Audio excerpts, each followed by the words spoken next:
In this class, we will be studying about Edward III, King Edward III, who was a minor when he ascended the throne of England. Now, this is the picture of King Edward III of England. To the left side, you have him as a young king, and to the right side, when he grew old. So now, Edward III, he was a minor when he became the king, that is, when he ascended the throne. As a result, his mother, that is Queen Isabella, she was made the regent as in the caretaker ruler. So she was the regent, and he was, whereas this lady, she was a mere figurehead because it was her lover, Lord Mortimer, who was actually the ruler. So Mortimer, so please remember, these are all French people, and she also had French blood in her. She was from royal French family, right? And her lover was also a lord in France. So these people were now ruling England. So though the mother was the regent, she was only a figurehead because the real power was in the hands of her lover, that is Lord Mortimer. And this lady, she was loyal to France and she supported the Scots, because of which she had become quite unpopular. And Mortimer, he was very dominating and he was quite self serving with his own ulterior motives. And he summoned a parliament at Salisbury and he conferred upon himself the title the Earl of March. So just look at the kind of liberty he was taking, the kind of liberty he was taking into his hands. So he declared himself as an earl, that is the Earl of March. Whereas this ceremony, it was not attended by the barons, who at the very same time they met under Henry, Duke of Lancaster, to protest against the misrule of Mortimer. So all these dukes and the noblemen, they were against Mortimer and Isabella. So they had ganged up. They had come together under the rule of under the guidance of Henry, the Duke of Lancaster. And Mortimer, when he came to know of this, he was very angry and he burned down Lancaster's property as a warning to other people. That is, not to follow the path of descent like the others were doing. So now Mortimer, he warned the other barons not to follow Henry's path. So he was scaring everybody into submission. At the same time, something very weird happened. And what was that? Edward's paternal uncle, that is the Earl of Kent, who was Edward II's brother. He had a vision that his brother was alive and he was imprisoned. So what did he do? He, along with a small army, they marched to liberate his brother. But then this turned out to be just an just a hallucination. So he's kind of old and he was hallucinating. So this uprising was put down by Mortimer and Earl of Kent was executed. So this led to the barons being very angry. So now all of them were really angry at the king, I mean at Mortimer. So now they all felt that there was this need for a rightful leader to question the misdeeds of Mortimer. So there had to be somebody to stop Mortimer. So now they all decided that Edward III would be the rightful heir.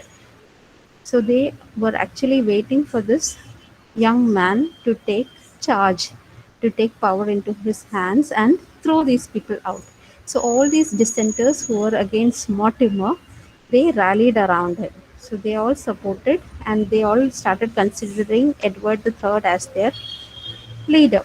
Now, at the same time, what was happening to Edward? So he was quite young when he ascended the throne and he didn't have any power. But as he grew, he started finding these restrictions on him to be quite irritating because the mother was the regent, but then the real power was in the hands of Lord Mortimer, who in no way was a blood relation of Edward III. So he resented that. And when all this was happening, Isabella, she had called a parliament at this place called Nottingham, where she and Mortimer were staying. So at night, what happened? A group of men from Lancaster's followers, they crept into their bedroom and arrested Isabella and Mortimer on the charges of murdering Edward II.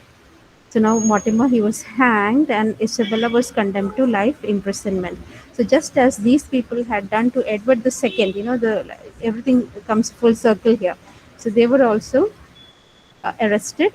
Mortimer was killed, executed, and Isabella was condemned to life imprisonment. So you have a portrait of Mortimer being seized by the king, that is Edward the Third. So you can see Isabella here, and here you have Lord Mortimer. So now, after Edward the Third was now strongly seated on the throne of England, he started paying more attention to the foreign policy. Why? Because the ties relationship with the other countries were not very strong, so he wanted to strengthen that. So he wanted to restore the lost glory of England. So therefore he turned his attention towards England's foreign policy. So first he turned towards Scotland. So what did he do there? He supported the claims of Edward Balliol, who was John Balliol's son, to the throne. So he wrested power from David Bruce. I hope you remember John Balliol and David Bruce, right? After John Balliol, it was David Bruce who sat on the throne of Scotland. So now Edward the Third, he wrested power from David Bruce and he gave it to Edward Balliol. So Edward Balliol was proclaimed king. And then he lost his people's favor after 2 months, and he took refuge with Edward III. And this was followed by the Battle of Berwick, which was won by Edward, and Edward Balliol was made the king. So now Edward III, he demanded the overlordship over the southwestern Scotland because he had helped Edward Balliol to sit on the throne of Scotland. So this led to something like an uneasy peace in the land. And what about France?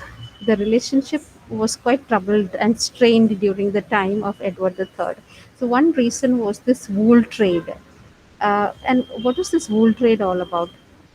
There were these cloth merchants in this place called Flanders in France. Flanders is to the northern region of France, and there were these cloth merchants. And these cloth merchants, they depended on the wool that came out of England. So England's wool trade was supported by the merchants of the cloth merchants of Flanders. So it was kind of a win-win, kind of an arrangement between these two areas, that is England and Flanders. So the world's best weavers were from Flanders, and they depended upon the wool from England. So this mutual dependence was beneficial to both the parties. So now these aristocracy of Flanders, they had issues with the wool trade because maybe they were not getting royalty or things out of the wool trade. So they were not really interested in the whole thing. So now these people, they angered both the Flemish weavers and the English wool traders with their policies, and they were least bothered. And also there were these constant sea fights between the English and the French ships. So on the whole, the political relationship was strained between France and England. But then uh, this wool trade went on smoothly, and they needed each other for their survival. But then what happened? The French, they put an embargo on all export of.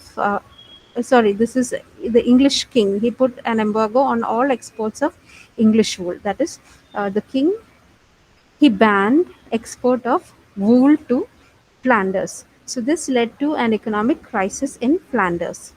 So now what happened? The Flemish people, that is people in Flanders, they rose in revolt against their own king, the French king, under this leader called Jacques van Artevelde.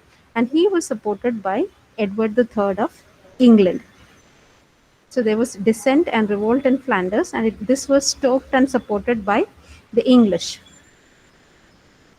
Now, after this, what happened? This led to a series of battles and wars between England and France, known as the Hundred Years of War. It started around 1337 AD and went on for around 100 years or more. So these are some of the reasons. In this particular lecture, we are not looking into detail the 100 years of war. So what we need to remember are the reasons that led to this 100 years of war between England and France. So one was the Flemish Revolt. and the Flemish report had the support of Edward III. These people, they looked up to England for support, and England was happy to give that support to these people. And this was because of the financial significance of Flanders to the English economy. This was one reason. And another reason was France had encouraged rebellion in Scotland against the English. So now the English king wanted to avenge this. He was very angry and he wanted to take revenge on this action of France. And then Edward III, he also had this consciousness, he had this thing in his mind that he was a worthy claimant to the French throne. That is, the French kingship belonged to him as well. And then this was encouraged by the parliament and the aristocracy in England. And then finally, Edward III, he stopped the homage that he was paying to the French king, that is Philip of France. This led to a series of wars which lasted for around 100 years or so. So, when you look at history, you can see the first phase, that is for the first 40 to 50 years or so, the victory was on England's side. But later on, the second phase, you find that French were victors in these wars. So now, Edward, he reigned for a very long time. So he was quite a successful king, and his reign was pretty long. And towards the end of his time, he had become senile. He had become very old and senile. That is, he had lost his power to rule with discretion. So he had become senile. But then he refused to relinquish the throne. Though his son was capable, he did not give up the throne to the son. So what happened? His son, the Black Prince, he is also called Edward. Edward, the Black Prince, he took over the reins. And why is he called the Black Prince? Because he used to wear this black armor whenever he went out on battles and wars.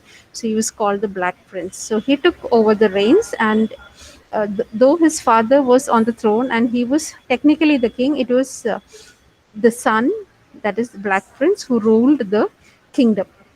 And the parliament that was convened by Black Prince is known as the Good Parliament. So he was quite a just man.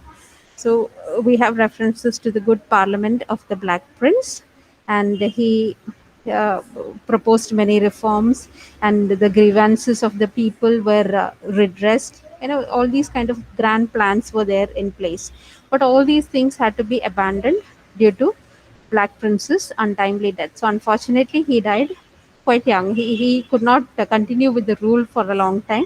And just a year after the son's death, Edward III also passed away. And after Edward III, now the next person to sit on the throne would be the Black son's son, that is Richard II, that is Edward III's grandson, because his son had passed away a year before him.